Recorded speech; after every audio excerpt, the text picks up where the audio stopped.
안녕하세요. 누군가의 부모님, 친구 또는 그냥 집 아니면 멘토분들, 저희는 만들어가는 꿈의 학교 스태프 고은서와 박조희입니다. 우선 공연 시청 전에 저희가 간단하게 안내 말씀드리려고 하는데요. 먼저 첫 번째로 저희 극장은 이 우아하고 엘레강스한 모습이지만 이제 아주 배려심 넘치고 프리하기 때문에 어디에 앉으시든 오케이고요. 근데 그렇다고 천장에 붙어 계시거나 바닥에 엎어져 계시면 곤란합니다. 저희 귀신 나온다고 극장에 땅값이 떨어져요. 두 번째, 자, 제 멘토에는 인질이, 오른손에는 총이 있습니다. 그러니까 강도인 셈이죠. 그럼 어디로 대피해야 될까요? 바로 저문! 들어오신 저문이 바로 비상구입니다. 질서 지켜서 안전하게 대피해주세요. 그리고 세 번째, 이제 저희는 무대만 빛나야 하기 때문에 관객석은 매우 어두컴컴한데요. 이제 여기서 휴대폰을 켜시게 되면 5초 준다. 폰 꺼라. 폰 끄라 했어. 안 꺼? 5, 4, 3, 1. 네 번째, 가끔 저희 배우님들 대사가 작아서 안 들린다고 느낄 때가 있는데요. 그건 절대 배우님들의 소리가 작은 게 아니라 배우님들이 인간을 초월하셔서 자가 발전을 이뤄내셔서 초음파를 내보낸 겁니다. 그러니까 인간인 저희는 그 소리를 듣기 위해 좀 더 조용히 하시고 질문 날에 감각을 되살려서 더욱 귀를 기울여 주세요. 절대 배우님들의 소리가 작은 게 아니에요. 인간을 초월하신 겁니다.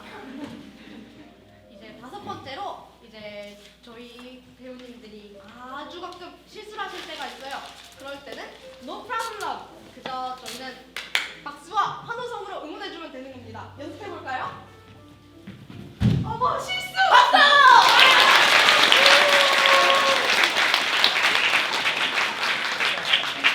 정말 완벽하네요. 여섯 번째, 혹시 지금 음식물 가지고 계신 분 있으실까요? 안타깝지만 저희 극장은 음식물 반입 금지입니다. 혹시 지금 음식물이 가지고 있으신데 나 혼자는 괜찮겠지, 극장에서 또 꺼내 먹어야지, 맛있겠다 이러고 계신 분 있으실 텐데요. 먹지 마세요. 먹지 말라고 했어요. 먹으면 안 돼요. 네, 그러면 이걸로 안내사항은 끝인 걸로 하겠습니다.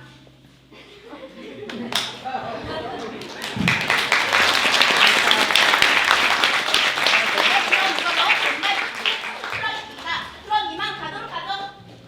잠깐만. 저희 이걸 안 말했네요.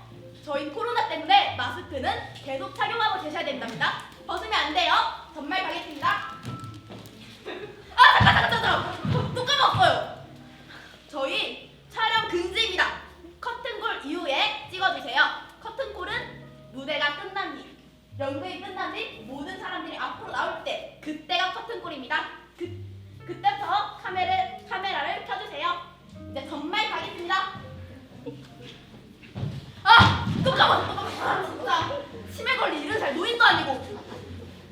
모두 로또 1등에 당첨되는 하루 되시길 바라겠습니다. 당첨되지 못하더라도 로또 1등 같은 이 공연을 마음껏 즐기다가 가시길 바라겠습니다. 그럼 정말 가겠습니다. 그럼 이만.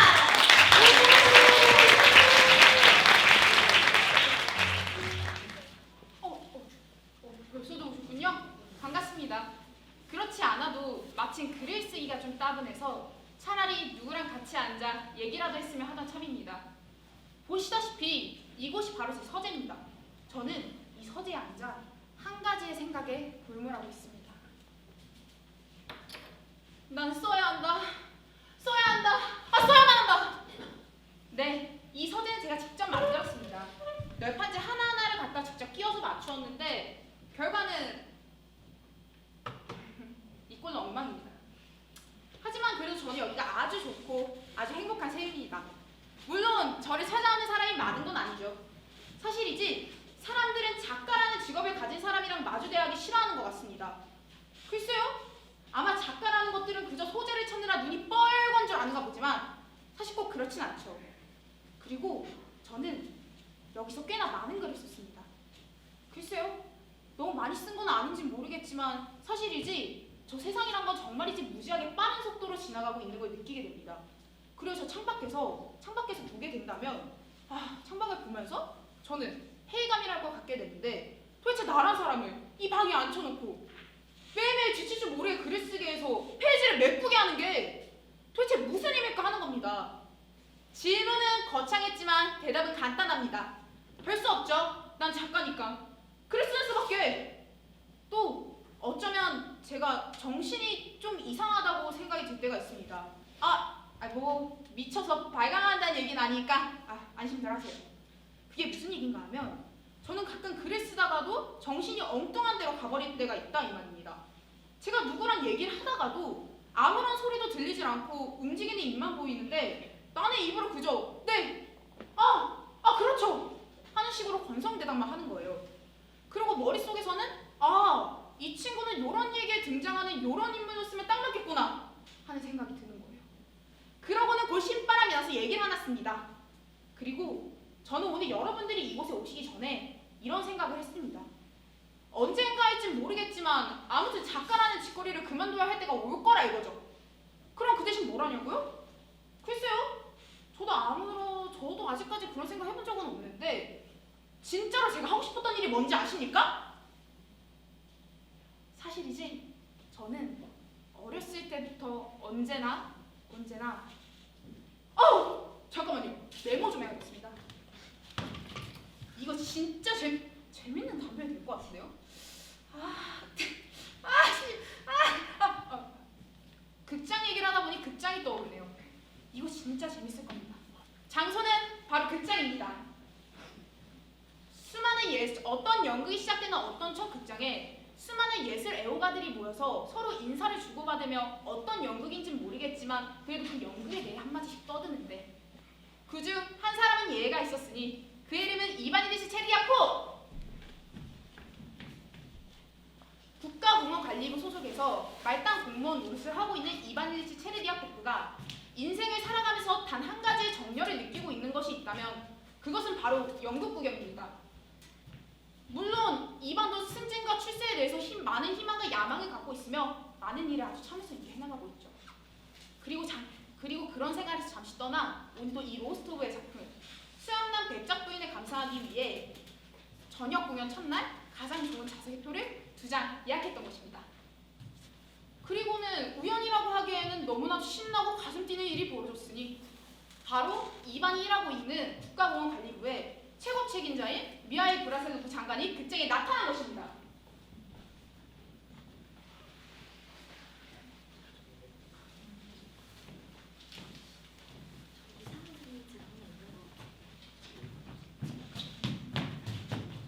안녕하십니까, 카카. 뭐라고? 수고하네. 카카, 전 이바니기지 체르디아코프라고 합니다. 이렇게 만나게 되어서 정말이지 큰 영광입니다. 내가 자네를 알던가? 저는 바로 카카께서 담당하고 계신 보건관리부에서 일하고 있습니다. 그러니까 카카를 위해 일하고 있는 셈이죠. 스풀가이드 개장직을 맡고 있습니다. 그래. 계속 수고하게. 수프를 잘 갖고 오죠.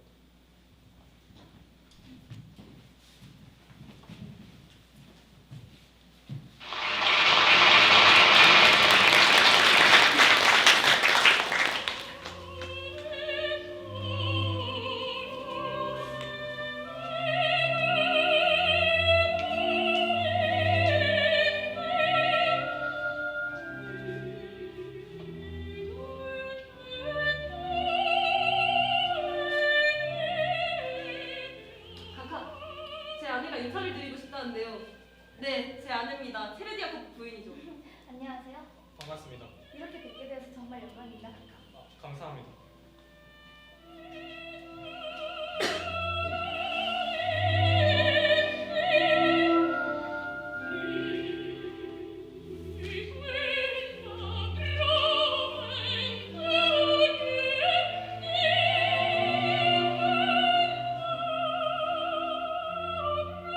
사모님, 제 아내 체르디아코프 부인입니다. 안녕하세요, 사모님. 처음 뵙겠어요. 장관님을 뵙게 되어서 정말 영광입니다. 전 제 아내의 남편입니다. 안녕하세요. 미안합니다. 구경 잘하시죠, 카카? 그러려고 하는 중일세. 이런 황금의 기회를 얻게 된 게 기뻐서 신바람이나 이반일치 체르디아코프는 느긋하게 의자에 기대어서 수염난 백작 부인을 감상하기 시작했습니다. 이제 그는 장관과 아는 사이가 되었을 뿐만 아니라 친해졌다고도 할 수 있는 셈이죠. 그런데 바로 그 순간 아무런 예고도 경고도 없이 맑은 하늘에 내리치는 날벼락같이 이반일리치 체르디아코프는 머리를 뒤로 제쳤다가는 아이고, 아까 이거 죄송합니다. 제가 정말 죽을 죄를 졌습니다, 이거. 괜찮아. 별거 아니까 걱정 마. 네? 별게 아니라니, 그럴 리가 있습니까? 제가 정말 죽을 죄를 졌습니다. 제가 흉측한 실수를. 아하, 왜 이리 호들갑인가? 괜찮으니까 걱정 말란 말이야. 네? 괜찮을 리가요. 제가 정말 죽을 죄를 졌습니다. 제가 갑자기 실수를. 죄송합니다. 괜찮다니까 왜 이러나? 별게 아니라니, 그럴 리가 있습니까? 이야말로 용서하지 못할 죄죠. 각하, 제가 목을 닦아드리겠습니다. 그렇게라도 해야만 제가 좀. 진짜 괜찮다니까. 하지만 제 침이 튀어서 각하 머리가 온통 침투성인데요. 정말이지 불행하고 비극적인 실수였습니다. 죄송하오. 제가 참아보려고 했을 땐 이미 코밖으로 죄다 튀어나온 걸 어떡합니까? 네, 죄송합니다. 아무리 연구해 보려 해도 이반의 머릿속에는 오직 한 가지의 생각만이 점점 커지고 있었습니다. 바로 아무런 동기도 없는 생리적 현상이 재채기 단 한 번이 이반의 머릿속에서는 점점 커져서 마치 적군을 향해 발사하는 대포의 소리처럼 울리기 시작했습니다. 그리고 아까의 그런 끔찍한 장면들이 한 장면 한 장면씩 지나가면서 그것의 끔찍함이 확인되고 있었습니다.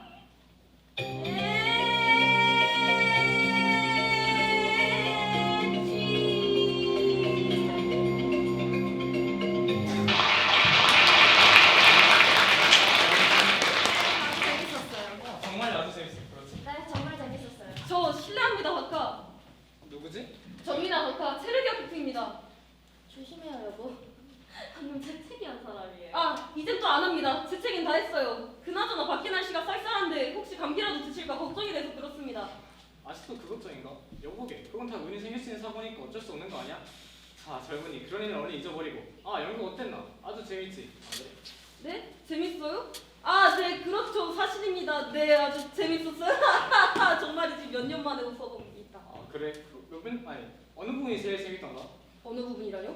제가 재채기했던 얘기 아닙니까? 정말 죽을 죄를 졌습니다. 허허, 좀 잊어버리니까. 자, 이거 갑시다. 비라도 올것 같은데 머리가 또 저다 큰일 나겠어. 좀 조심들 하세요. 처음부터 재채기를 하다니. 경훈아, 조심머리에 재채기를 하다니. 드디어 나 망했어. 내일 아침이면 나 당장 모가지야. 아니, 최소한 지금 일하고 있는 숯불가에서 한 시간 잡초가로 쫓겨날 거야. 이반, 너무 걱정하지 말아요. 뭐라고? 너무 깊이 신경 쓰지 말라고요. 별 대수롭지 않은 재채기쯤 장관님 벌써 잊고 있을 거예요. 그럴까? 당신 생각엔 정말 그럴 것 같아? 하긴 저도 좀 걱정이긴 해요. 그렇게 둘은 걱정스럽게 집으로 돌아갔습니다. 장관님께 뭐 하나 선물이라도 해야 되지 않을까? 저 토끼 사업이라도 하나 보낼까? 밝은 장래의 꿈이 산산조각으로 부딪혔던 것이죠. 그리고 그날은 갔고 다음 날이 되었습니다. 그리고 마침 그날은 장관께서 직접 탄원을 듣는 날이었기 때문에 이반은 자기보다 앞서 50명이 끝날 때까지 기다려야 했죠. 아침이 가고 오후가 갈 무렵에야 이반의 차례가 되었습니다.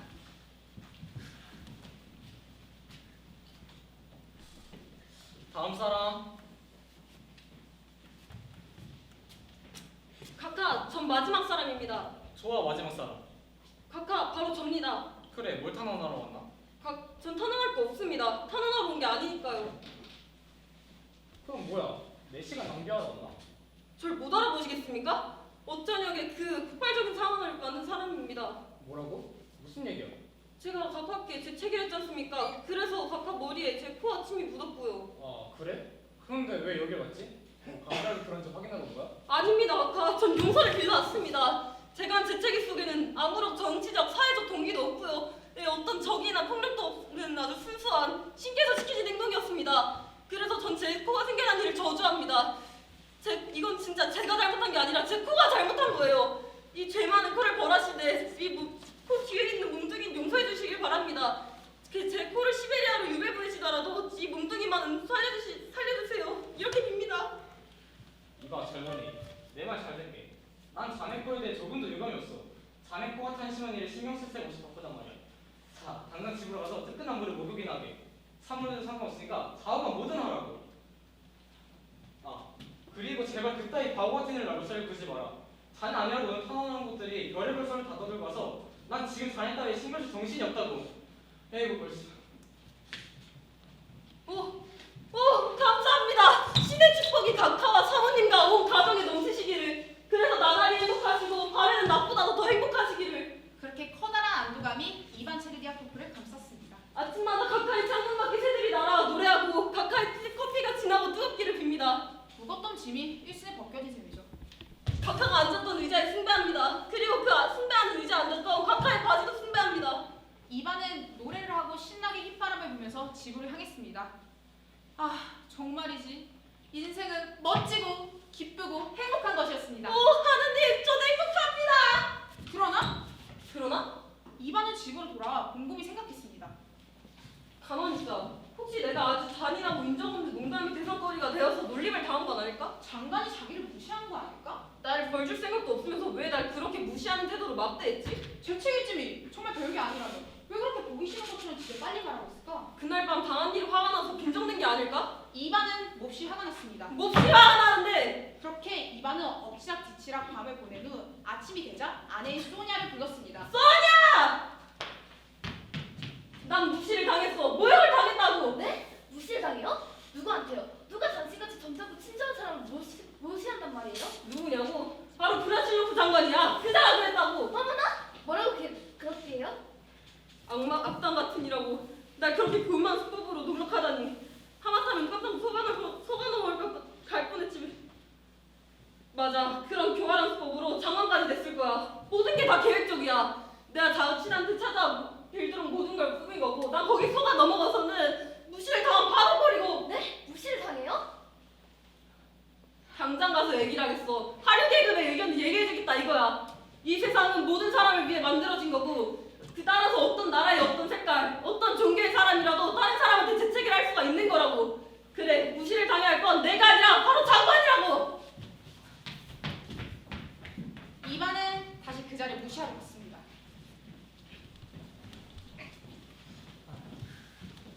자, 마지막 사람.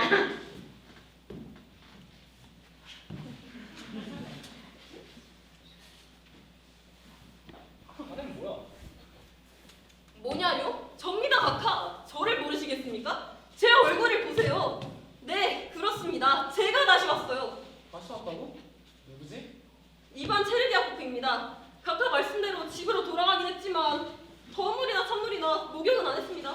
이 지저분한 놈을 누가 들여보냈지? 도대체 자네 뭐야? 뭐냐고요? 제가 누구냐 이건가요? 네, 각하께선 거기 그 큰 책상 뒤에 앉아서 자네 뭐야? 하고 질문할 수 있으시겠죠? 멋진 책상에다 장관이라는 높은 자리 귀족의 일원이니까 저 같은 밑바닥 공무원에게 뭐냐고 물을 수 있으시겠죠? 그리고 그 말 속에는 이 세상에 평등이란 없다 이런 뜻이 들어있어서 사람이란 봉사하는 쪽과 봉사받는 쪽이 있기 마련이고 절하는 쪽과 절받는 쪽이 있고 명령하는 사람과 복종하는 사람이 있다. 그래서 저한테 쉽게 얘기를 하시는 겁니다. 자네 뭐야? 하고 말이죠. 아니 도대체 무슨 헛소리야? 거기 서서 바보 같은 소리 짓거리지 말고 용건이 뭔지 빨리 얘기해. 네, 용건을 말씀드리죠. 용서를 빌려왔습니다. 제 용건을 확실하게 용서를 받은 것도 몰라서. 각하 그건 정말 우연이었습니다. 그러니 제발 저를 용서해. 나가! 강사파한테 다 원성이. 강사 내 앞에 사라지란 말이야. 나 니는 아까 다시 보고 싶지 않으니까. 만일 또 한번 니는 성건땡이가 내 눈에 오는 것들 하면 그때 진짜로 영어 유비를 부를 거야. 가만히 있어봐. 너 이름이 뭐라고 했지? 이반 체르디아 이 세계 분무이 같은 놈, 이 곤충 같은 놈, 벌레 같은 놈, 벌레만 못한 놈, 바퀴벌레 사촌이다, 겨울의 사이 같은 놈, 부대기 조카 같은 놈. 너는 먼지 같은 놈이야. 아니야, 너 먼지도 못해. 넌 아무것도 아니야. 알아? 넌 아무것도 아니라고.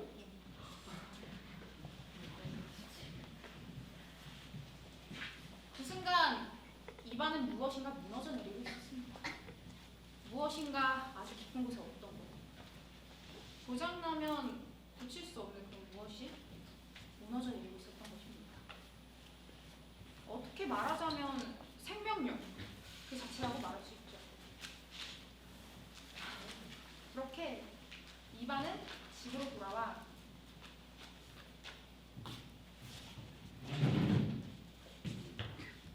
그 다음에 얘기는 간단합니다.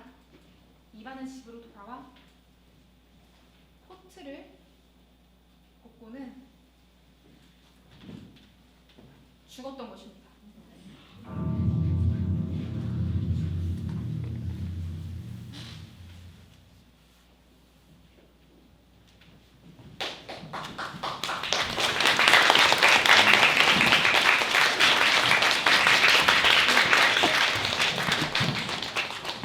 아, 역시 인생은 너무나도 잔인하고 가혹한가 봅니다.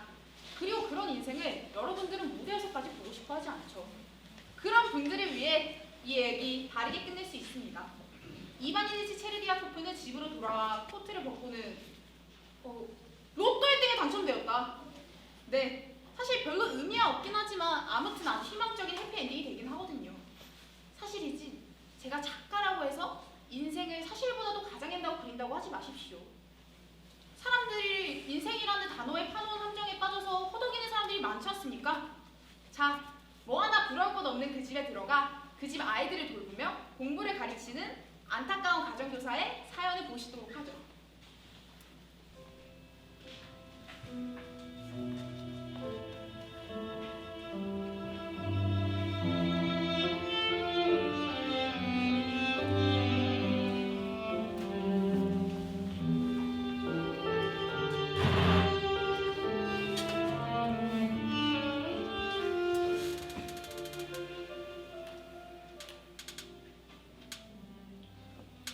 줄리아!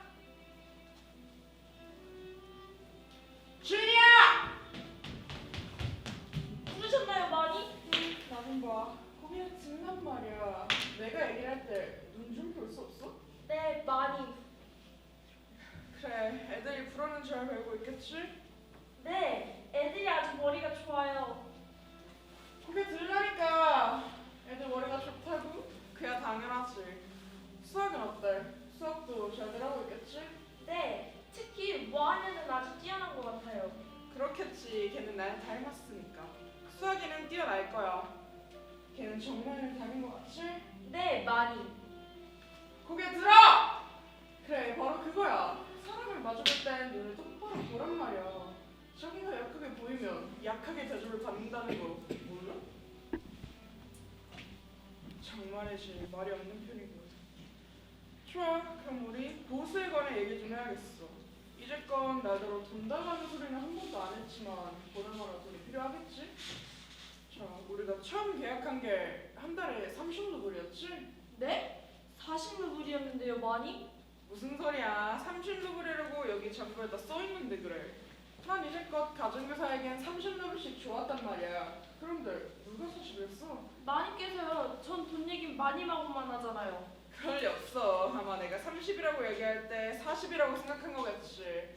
맨날 그렇게 고개를 숙이고 있으니까 말을 제대로 못 듣는 거 아니야?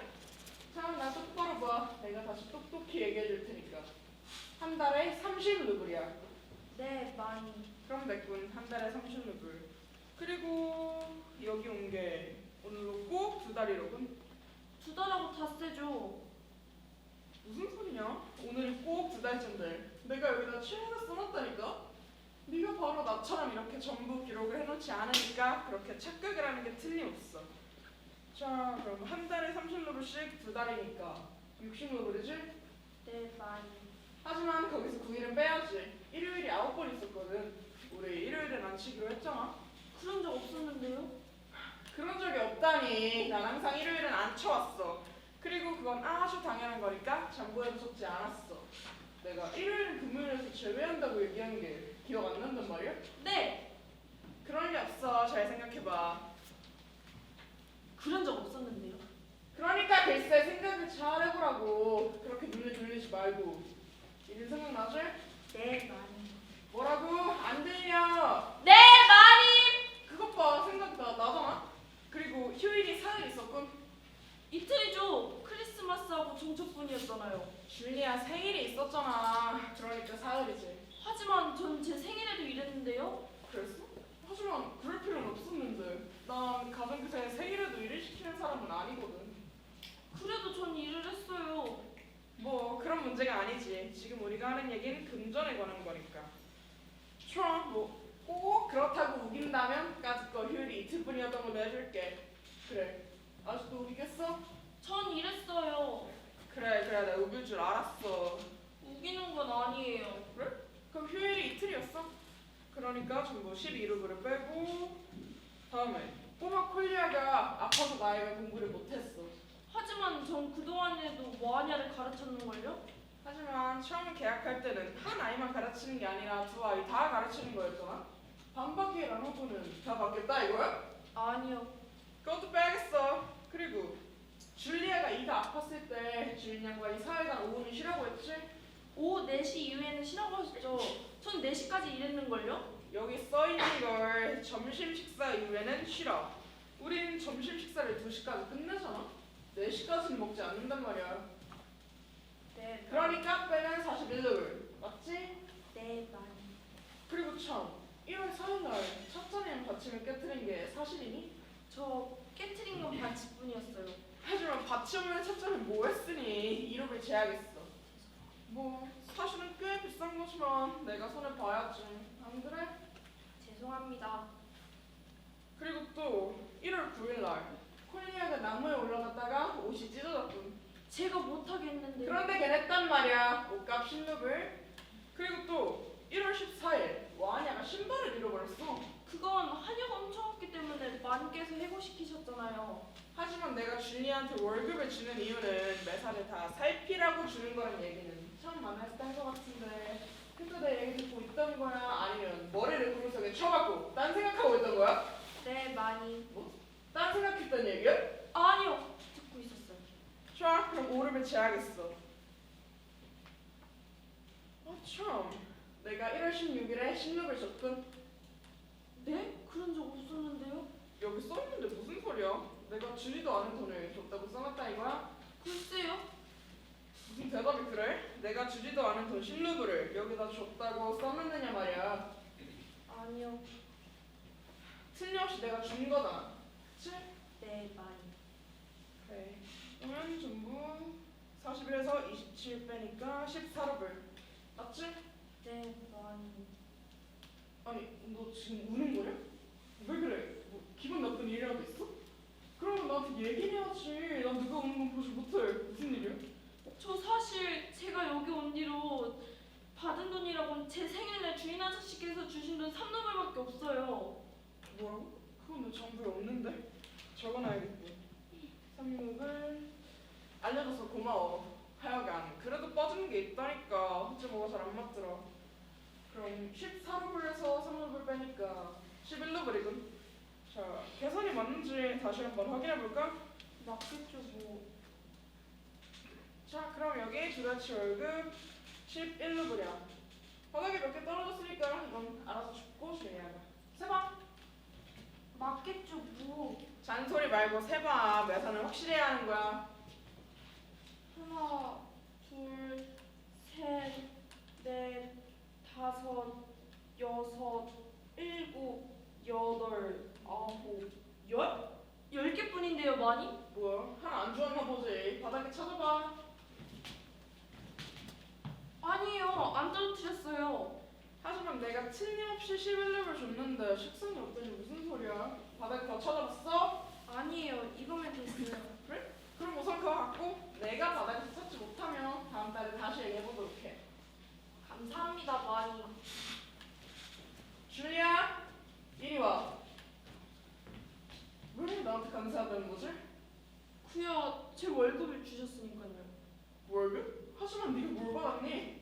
나한테 속아서 다 뺏겼는데 이 정부에는 그런 소리 하나도 안 써있었고 난 그저 머릿속에 생각나는 대로 떠든 거야. 내가 너한테 줘야 할 건 80루블인데 넌 겨우 10루블밖에 못 받았잖아. 나한테 70루블을 뺏기고도 나한테 감사한다 이거야? 전에는 못 받은 적도 있는데요. 그건 나보다도 더 지독한 도둑이구나. 자, 아무튼 내가 한 건 모두 농담이었고 좀 심하긴 했겠지만 그건 다 줄리아를 가르치려고 한 거야. 세상이란 그렇게 살기 쉬운 게 아니란 말이야. 알았어? 네, 많이. 자, 여기 두달치 월급 80루블이야. 그 동산까지 합치면 꼭 80루블이니까. 자, 받아. 감사합니다, 많이. 줄리아! 줄리아는 뼈가 없어? 왜 세상에 그렇게 약하게 살려는 거지? 왜 큰 소리를 못하고 왜 반항을 못해? 저기가 부당한 짓을 당하고 있고 자신한테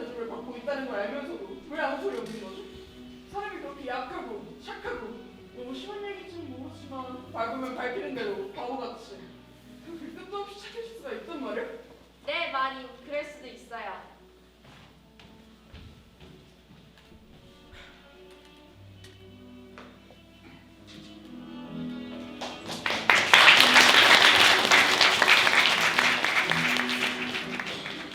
아, 인생의 잔인함을 보기 싫어하시는 분들을 위해 이 얘기 역시 다르게 끝낼 수 있습니다. 줄리아는 이렇게 부당하고 잔인한 처사에 몹시 화가 났다. 그래서 당장 일자리를 때려치우고 가난한 부모가 있는 시골로 돌아갔다. 거기서 로또 당첨이 되었다. 저는 책을 하나 쓰면서 37개의 얘기가 모두 똑같이 끝나게 쓸 계획입니다. 재밌잖아요? 인간을 하등동물로부터 분리시키는 특징이 바로 웃음인데요. 하지만 우리가 어떤 재생을 보고 웃는지 알고 나면은 이런 이론은 좀 잔인한 데가 있습니다. 예를 들어 내가 고통을 당하거나 아픔을 갖고 있는 사람을 보고 웃는다는 것은 좀 비인간적인 것 같습니다. 하지만 아픔이나 고통을 당하고 있는 사람이 내가 아니고 다른 사람이라면 나는 웃을 여유가 생기거든요. 만일 내가 이가 아파 턱이 퉁퉁 부어올랐다면 그거는 웃을 일이 아닙니다. 웃긴요. 절대 웃은 일이 될 수가 없어요. 하지만 오락이라고는 별로 없는 마을에 이가 아픈 사람을 보게 된다면 며칠간이나 웃을 수 있게 됩니다. 하지만 세르게이 본 미글라소프 같은 교회의 사제에게는 자기가 이가 아픈 당사자인 만큼 전혀 웃을 일이 되지 못했습니다.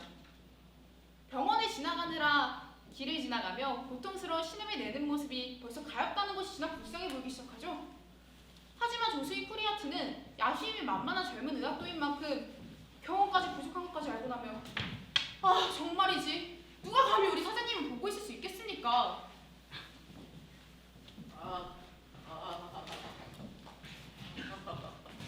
사장님 안녕하세요. 어떤 일로 여기다 오셨습니까? 도저히 아파서 참을 수가 없네. 참을 수 없는 정도가 아니라 견딜 수 없는 정도야. 아, 네. 그럼 어디가 그렇게 편찮으신가요? 어디랑이 대사 쓰신다고 입안 전체가 다 멍멍해.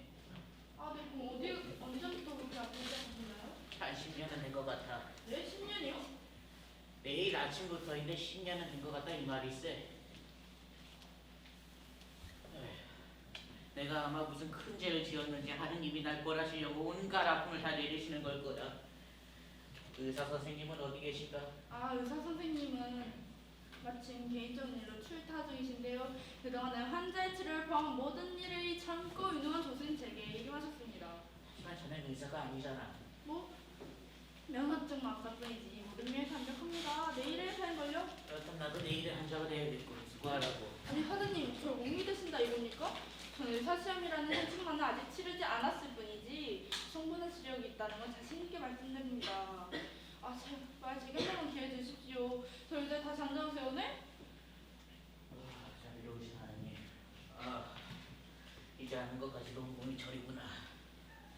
신경이 걷는 게 틀림없습니다. 그걸 빼버리면 곧 안아프고요. 뭐 내 신경을 빼버린다고? 아니 신경이 아니라 신경인 게 이빨 말입니다. 그거 아주 간단한 거예요. 자 어디 한번 볼까요?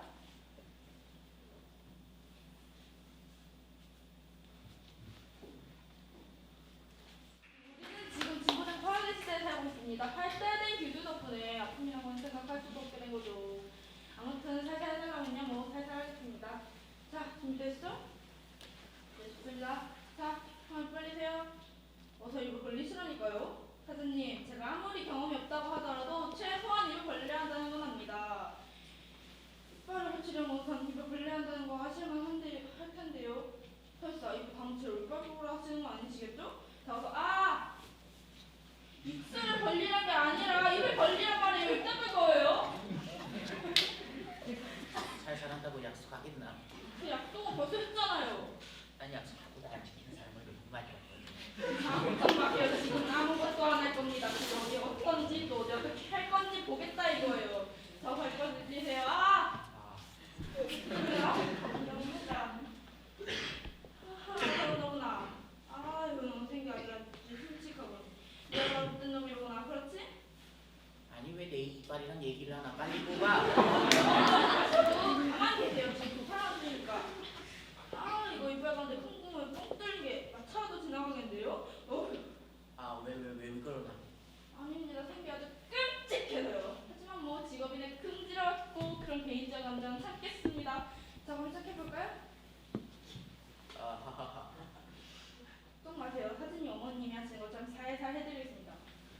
우리 엄마 날 묘했어. 손신도 살살. 아우, 신경이 나가는 좀 보겠는데요. 지금까지 살살 보고 있습니다. 괜찮겠죠? 자, 접는다. 네, 역시 신경이 나가 있군요. 겨우 이빨만 물어보는 게 진보된 과학인가? 네, 사실은 아직도 확실한 결론에 이르지 못해서 의사의 기운도 글쎄게 달라질 수 있거든요. 진짜. 아, 여기 있군. 이걸로 뭐 어쩌는 거야? 빨리빨리 침 뱉는 것만큼 빨리 끝날 테니 걱정 마세요. 그래, 내가 자네를 위해 기도하겠네. 하늘에 계신 하나님 아버지, 제발 이 훌륭한 의사에게 정신을 밝혀주시고 인간 미책한 분석을 할 수 있게 해주십시오. 아, 네. 수가 있거든요. 뿌리에 힘을 주시는 가사님, 제발 뿌리에 토록 기도하세요. 자, 그럼 시작합니다. 아니 왜 오세요? 이거 놓으세요. 손을 잡으면 제가 어떻게 일을 뺄 수 있어요? 자, 놓으세요. 놔요. 가만. 이러시면 안 된다니까 그러시네. 정이라면 이 집에 손가락을 먼저 붙겠어요.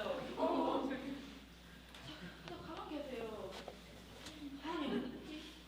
안 됩니다. 가만 계시라니까.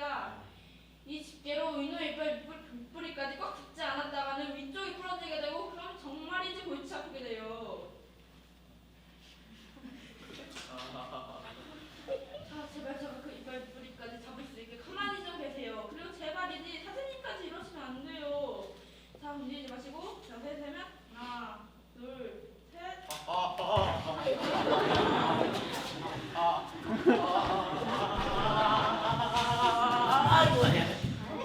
고마웠어. 드디어 내 생애 최초의 빨로나 만세. 그래, 아주 잘 뽑았네. 자네가 죽어든 지옥으로 끌려가서 똑같은 꼴을 당하게 해달라고 기도할 거야. 큰일 났네. 내 이럴 줄 알았지. 그러게 제가 움직이지 말고 계시라는 얘기를 했잖아요. 이빨이 윗부분만 부러졌으니 아직도 뿌리가 남아있다고요. 뭐라고 이 백정 같은 놈, 목수 같은 놈, 하느님이 좀 버리 모자라고 서는 악마 같은 놈. 놈한테 나온 거에 비하면 그래도 이 아픔 행복했었어. 돌대가리 농사꾼 같은 소리 마세요. 사실이지. 사장님 이빨보다도 더 단단한 건 사장님 머리라고요. 자, 말로 할 때 사실 앉으시죠. 아직 안 끝난 거니까요. 저리가 이 양말. 다시 한번 이 손이 내 입으로 들어온다면 이번 주에 처음 씹어보는 음식이 될 거야. 아유. 오늘 이마저 닭고기 전에는 그냥 못 나갈 것 같아요. 이거 지하철 체면에 관계된 일이니까.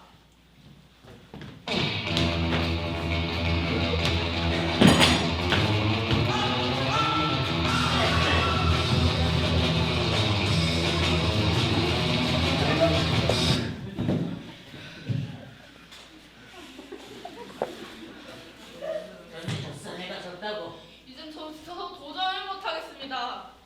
그럼 되겠나? 우리도 이적을 내리도록 기도하세요. 하늘에 계신 하나님 아버지, 오, 하느님, 제발 이 훌륭한 의사에게 제발 이 불쌍한 환자에게 인간 미적한 동작을 하게 하여 튼튼한 팔목에 힘을 내어주시고 입을 크게 벌리도록 해주시고 우물쭈물하지 않게 해주십시오. 저를 깨물지 않도록 해주십시오. 성모 마리아의 은총을 내려주소서. 성모 마리아의 은총을 내려주소서. 성모 마리아여 성모 마리아여 주여. 주여.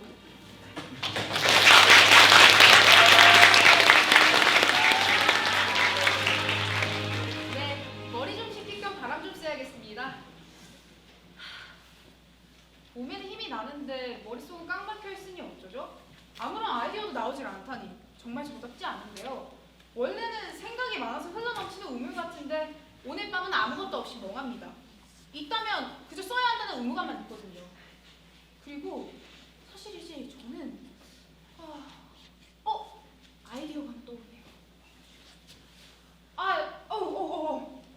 엉터리예요. 엉터리가 아니라 아주 나쁜 아이디어입니다. 아이디어 자체가 한심한 거지만 이미 한 번 우려먹은 거니 이거 큰일인데. 하지만 너무 걱정하지 마세요. 잠깐일 겁니다. 잠깐 치면 꽤 길 모양인데요. 아무런 생각도 안 난다. 이거 신기하게 곤두서는데요? 하나님, 저를 도와주십시오. 취소.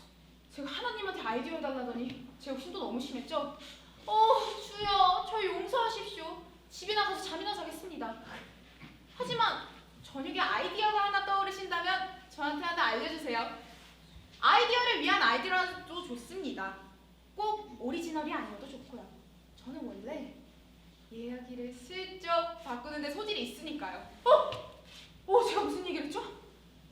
이거 증세가 심해지기 전에 이거 집에 나가서 잠이나 자야겠습니다. 그 전에 이건 마무리하고 가죠.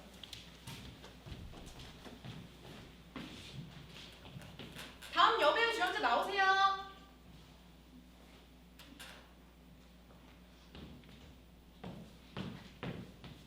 이름. 네? 이름 말이야. 디나요. 니냐? 그거 뭐냐? 디나 미하일로보다 자르크 네아예요. 나이. 제 나이요? 혹시 몇 살 된 사람을 찾으세요? 그냥 간단한 질문에 대답할 수 없나? 네, 하지만 저는 어떤 나이 역할도 할 수 있거든요. 16살, 30살. 그리고 전에 학교에서 연극할 때 류마티스에 걸린 1화 노파라고 했는데 모두 다 그럴싸하겠다고 했고 1화 8대 노파는 진짜 줄 알았대요. 아가씨, 나는 류마티스에 걸린 1인세 노파를 찾는 게 아니라 22살만 소녀를 찾는 거야. 자, 몇 살이지? 22살이야. 거짓말. 내가 보기엔 27, 28 되고 있는데. 그건 아마 지금 감기 걸려서 좀 늙어 보일 거예요. 사실 작년 독감 걸렸을 때 의사 선생님이 저 39살로 봤다니까요. 아가씨, 혹시 지금 열 있는 거 아니야? 네, 조금 39.5도예요. 뭐? 39.5도나 되면서 이 겨울에 밖에 돌아다닌다고? 원래 집에 가서 누워있고 다음 기회에 다시 오지. 아니요. 사실 전 이 오디션 6달이나 기다렸어요. 그 6달을 기다리기 위한 명단에 등록하는 석달도 기다렸고요. 근데 또 그 명단 맨 끝에 서게 되면 그때 또 6달을 기다려야 하니까 22살 여기는 맞지가 않죠. 여배우가 되기로 마음을 단단히 먹었나? 내 마음뿐만 아니라 온 정신과 숨결 그리고 제 몸에 있는 뼈와 살과 혈관을 흐르는 피까지도. 의학적인 얘기 그만. 그래서 실제 경력은? 무슨 경력이요? 우리가 지금 얘기하고 있는 연기에 관한 것이지 연기 경력이 있나? 무대에서 말인가요? 거기 말고도 필요한가? 전에 저 프란스카 부인 밑에서 3년간 연기 공부를 했어요. 모스크바에서 지도하고 계신 분인가? 아니요, 오데사에서 제가 다닌 학교 선생님인데 오늘은 아주 유명한 배우였대요. 모스크바에서? 아니, 오데사에서요. 솔직히 말해서 아가씨는 아마추어고 모스크바에선 그렇지만 오데사에서는 프로예요, 프로. 아가씨, 나는 모스크바에 22살만 프로 여배우를 찾고 있는 거야. 내가 충고를 하나 해줄까? 집에 가서 좀 더 많은 걸 경험하고 아스피린을 먹도록 하지. 저 나으리가 걸쳐서 여기까지 왔는데 대사 한 번만 해볼 수 없을까요? 해봤자 피차구나 하고. 아니. 저 배우 써주실 때 아무도 괜찮으니까 선생님 앞에서 대사를 한 번 해보는 것만 해도 지금 평생 이제부터 추억이 될 거예요. 그리고 거짓말처럼 들리실지 몰라도 선생님은 현존한 위대한 작가 중 한 분이라고 생각해요. 위대한? 그래? 대사를 해봐. 맞다. 저 선생님 작품도 다 읽었어요. 단편이랑 스무 기사까지도요. 특히 죄송해요. 그 작품만 생각하면 자꾸 웃음이 나와가지고. 그래? 어떤 작품이지? 그 말딱 공무원에게 죽음이요. 전 한동안 그걸 읽고 웃었는걸요? 딱 공부하는 시간?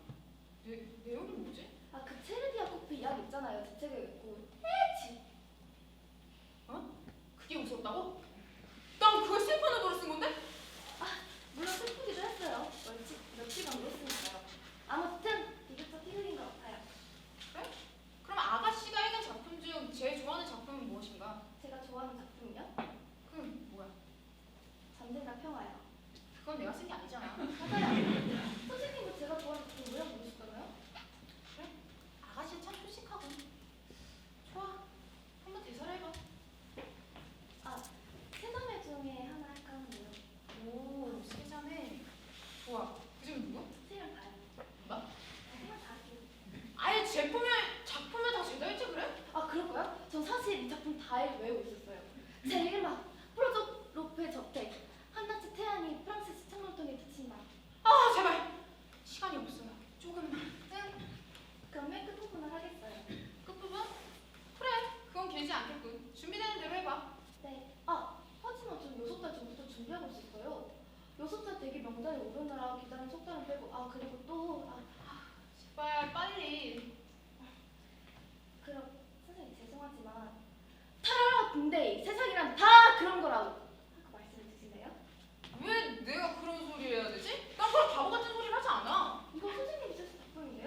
에세이. 세상이란 다 그런 거라고. 그러자 마샤가 얘기합니다. 저 음악 소리를 들어봐. 모두들 떠나나 봐. 그리고 한 사람은 영영 가버린 거지. 그래. 우린 새로운 인생을 시작하려고 여기 남았어. 우린 살아야 돼. 우린 살아야 돼. 그리고 이리나가 얘기합니다. 앞으로 언젠가 우리가 이게 모두 무슨 일이었는지 알게 되는 날이 오겠죠?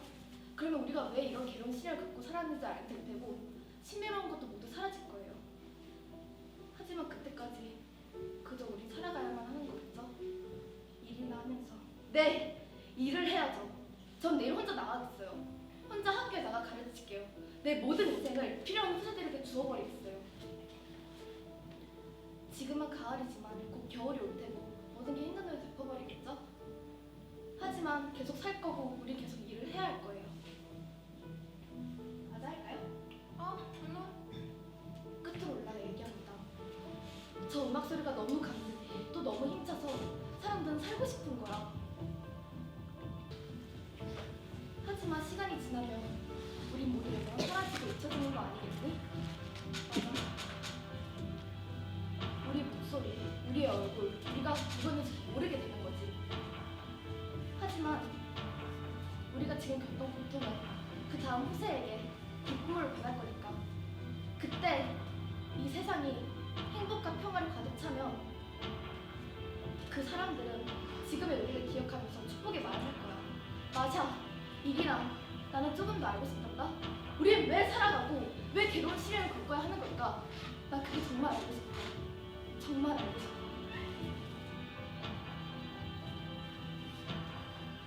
선생님, 감사합니다. 저는 이제 더 이상 바랄 게 없어요. 이제 모든 게 다 후련하고 행복해요. 그럼 안녕히 계세요. 저 여자가 오데사로 걸어가기 전에 누가 좀 데려와봐.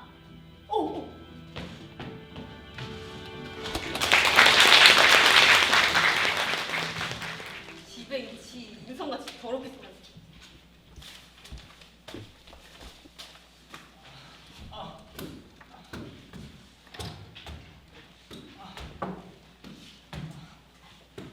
지배인님 이제 가셨습니까? 조용. 좀 살살 작은 소리 얘기하게. 죄송합니다. 다래풍이 재발해가지고 온 신경이 다 가물거린 덕에 아주 조그만 소리도 못 견디겠다. 아유, 굉장히 불편하시겠군요. 아침에 머리 밴드도 죽을 것 같고. 그렇다면 저 밖에 지배인님 저 밖에서 지금 무슨 일이나 부탁해? 네 밖에 왜 부인 한 분이 오셔서 지배인을 봐야겠다는데요. 도무지 알 수 없는 엉뚱한 소리랍니다. 막무가내로 이 은행 진행 지배인을 봐야겠다는데 지금 몸이 그렇게 편치 않으시니까. 아니야. 내 한 번 아픈 게 문제인가. 그보다 은행이 중요하지. 들여보내게. 하지만 가능한 조용하게 말해. 어서 오십시오 부인. 제가 일어서지 못하는 점 용서해 주십시오. 마침 몸이 좀 불편해서. 자 앉으시죠. 네, 고마워요. 자 무슨 일로 오셨는지 말씀해 보십시오. 선생님은 저를 도와주시겠죠? 제발 저를 도와달라고 하느님께 빌겠어요. 세상 사람들이 모두 외면해도 선생님만큼! 제발 좀 진정하세요. 부탁입니다. 진정하세요.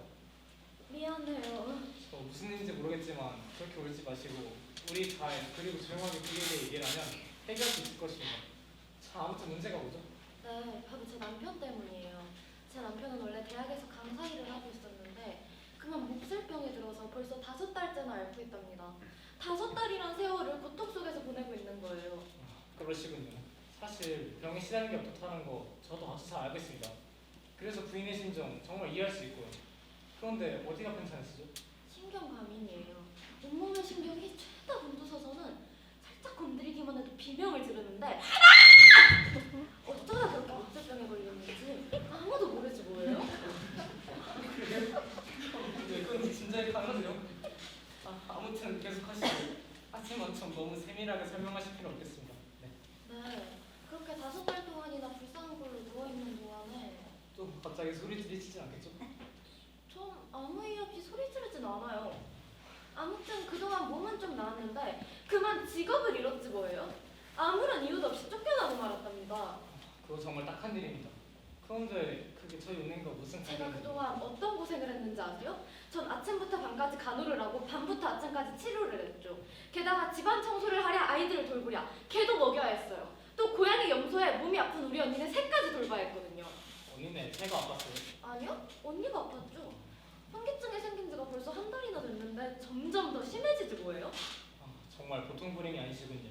그렇지만 그게 모두 전 그래서 언니네 애들이랑 언니네 집이랑 언니네 고양이랑 언니네 염소까지 돌봐야 했거든요. 그런데 글쎄 그 집 새가 우리 고양이를 쫀 거예요. 그래서 한쪽 팔이 부러진 우리 딸애가 그 집 새를 물에 빠뜨려 죽였죠.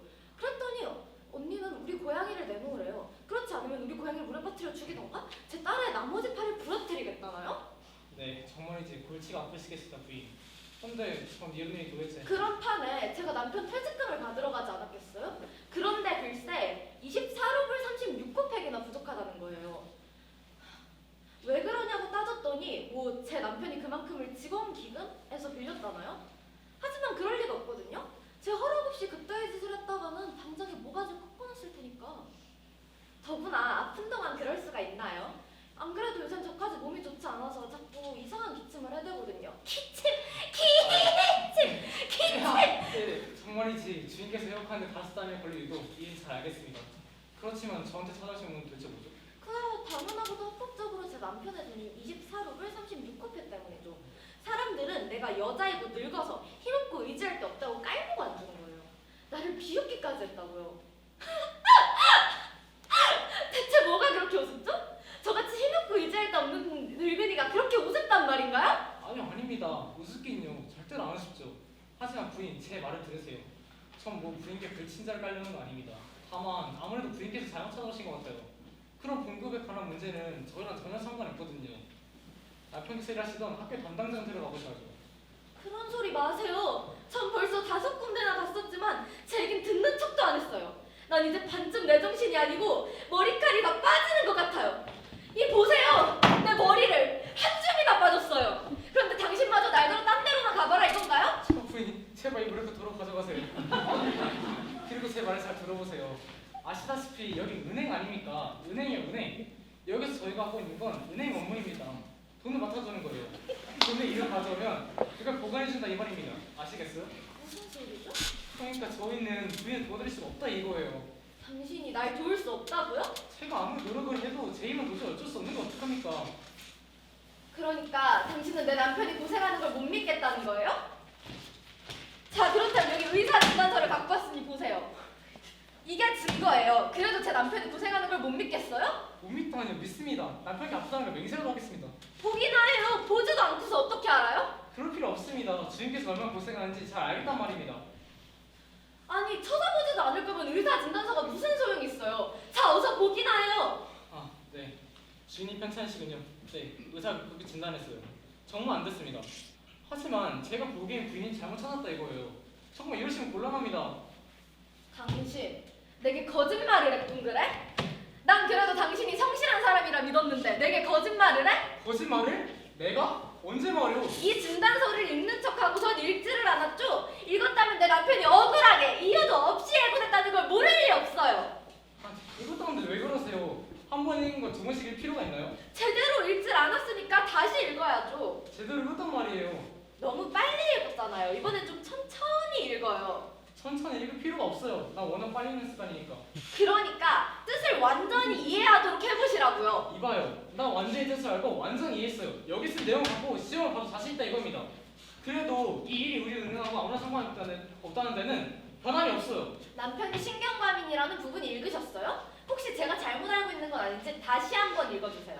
네, 좋습니다. 좋아요. 네, 당신 남편은 신경과민이에요. 제기. 자, 나랑은 상관없는 일이니까 어서 나가요. 미안해요. 제가 너무 괴로움을 끼쳤나 보죠? 아니, 제발 내 말 건들지 말아요. 아! 왜 당신 제정신이요? 이런 일에 은행 온다는 건 이발을 고객관에 가는 거랑 다르단 말이에요. 아니, 누가 이발하러 고깃간에 갔어요? 세상에, 고깃간에 가서 이발을 하다니. 아, 그러니까 지금 저를 비웃는 거군요. 비웃다니, 난 지금 숨쉬기로 힘이 들어요. 포착해! 제 사정을 모르시는군요. 전 살이나 아무것도 못 먹었어요. 먹고 싶어도 목구멍을 넘길 수가 있어야죠. 오늘만 해도 물 한 컵을 3번에 나눠 마셨단 말이에요. 포착해! 난 이제 아무런 힘도 없어요. 아마 작은 일에도 기절할 거예요. 보세요.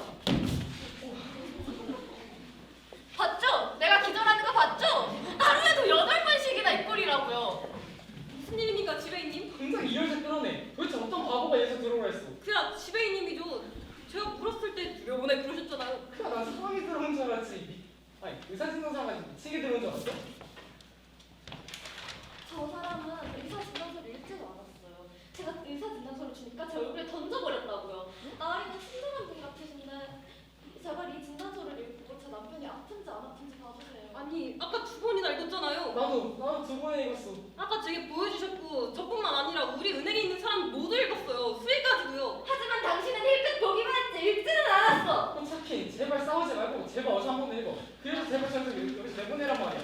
아, 네, 여기 써있군요. 남편분이 신경감이라고 말입니다. 자, 부인 이제 나가시죠. 안 그럼 사람을 불러서 강제로 내쫓을 거예요. 그래 바로 그거야. 내쫓으라고. 수희랑 경비원 2명을 불러서 내쫓아. 하지만 조심하라고. 저 여자는 평소보다 기운이 세니까 말이야. 어디 나한테 손만 대봐라. 그랬다가 노은 시내가 놀랄 정도로 비명을 지를 테니까. 그러면 당신 은행은 손님이 죄다 떨어질걸? 안 그래? 나같이 힘없고 의지할 데 없는 데다가 기침까지 하는 여자를 때리겠다 이거지? 형도 의지할 데 없다고? 그래. 당신은 성남고 풀서만큼은 의지할 데 없고 밀리면 당장 갈 거야. 당신은 세균이야. 당신 가는 길목에 있는 건 모조리 병들게 하는 패스트 같은 거고 달인이 집이니 죄다 쓸어버린 영신한 강물이야. 바로 당신 같은 여자 때문에 나 같은 사람이 당신 남편 같은 꼴이 된단 말이야. 결국 당신도 날 도와주지 않겠다 이거지? 차킨 제발 저기서 잡아. 주물 한번 먹여. 자는데 저 여자 두들겨 팰 권리를 주겠네. 정신이 번쩍 만큼 세게 한대 먹이라고. 당신도 봤지? 내가 이딴 꼴로 거절당하는 거 말이야. 저런 놈은 제 애미라도 팰 거야. 나같이 힘없고 의지할 데 없는데 나 기침까지 하는 여자를 때리겠다 이거지? 기침! 일단 제 사무실로 가서 이거 얘기해. 봐! 이 악당들! 사람 살려요! 사람 죽여요! 사람들! 이놈들이 날 때려! 아니 누가 때립니까? 전 그저 팔을 잡은 것 뿐이에요. 팔아 잡지 말고 때려 이 멍청아. 이게 이게 차. 여기서 내 차처럼 그 수밖에 없으니까 어서 들들기 패. 저주를 받아라! 니놈들 은행에 저주가 내릴 거다. 그래서 금고에 있는 돈은 죄다 감자가 되고 창고에 있는 금은 죄다 마늘이 될 것이다. 지폐는 무가 되고 동전은 마늘이 될 것이다. 그만. 제발 포차킨 돈을 주게. 돈을 줘. 오란데 다 주라고. 그래서 제발 내 여기서 내쫓아. 24로벨 36쿠팩에서 한 푼도 더 필요 없어요. 내가 바라는 건 그것뿐이고 내게 빚진 것도 그것뿐이니까. 자, 이리 오세요. 돈을 드릴게요. 아! 그리고 집에 가게 차비 1루블은 더 줘야겠어요. 난 도저히 걸을 힘이 없으니까. 아 그래. 택시까지 두 배를 주라고. 어서 내보내기나 해. 고마워요. 선생들한테 신의 은총이 내리기를. 정말이지 친절한 분이셔. 아! 그럼 내 저주를 취소해드릴게. 저주야 물러가라! 양파는 감자가 되고 금은 마늘이 되고 마늘은 다시 금이! 내 머리가 빠지는구나. 한 가지 더 있어요. 제 남편이 새 직장을 얻는데 쓰게 추천장 하나 써주셔야겠어요. 하지만 뭐 지금 당장 서두르실 건 없어. 내가 내일 다시 오면 되니까 그때 주면 되니까 안녕히 계셔. 내일 또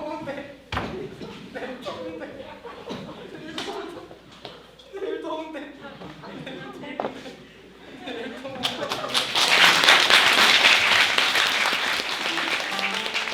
오늘 저녁 여러분들이 보신 다른 인물들의 모습에선 전 뭔가 배신을 했다는 느낌이 듭니다. 물론 무엇을 썼던 간에 항상 제가 펜을 놓고 난 다음에는 그 사람들의 주요한 인생의 알맹이를 도둑질한 것 같은 기분이 드는 걸 어쩔 수가 없습니다. 그리고 오늘같이 제가 특별히 못 견뎠던 것은 제가 오늘을 같이 글을 쓰는 동안은 아주 신이 났었다는 겁니다.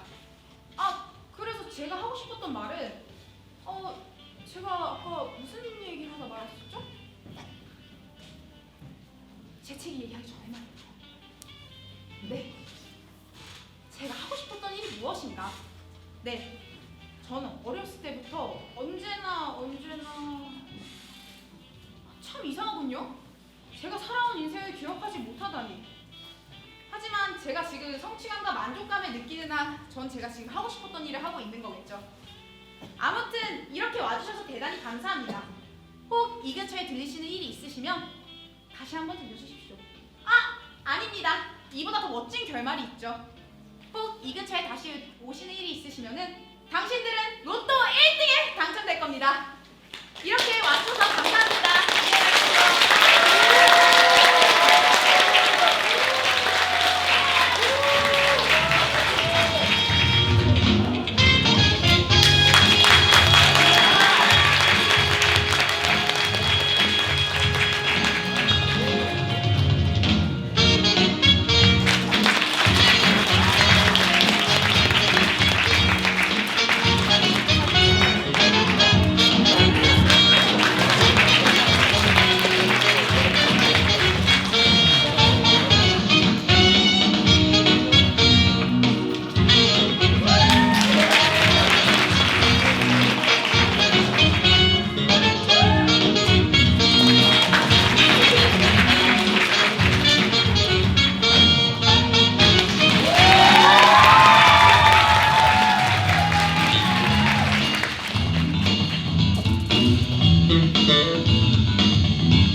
시키는 특징이 웃음이라 이거죠.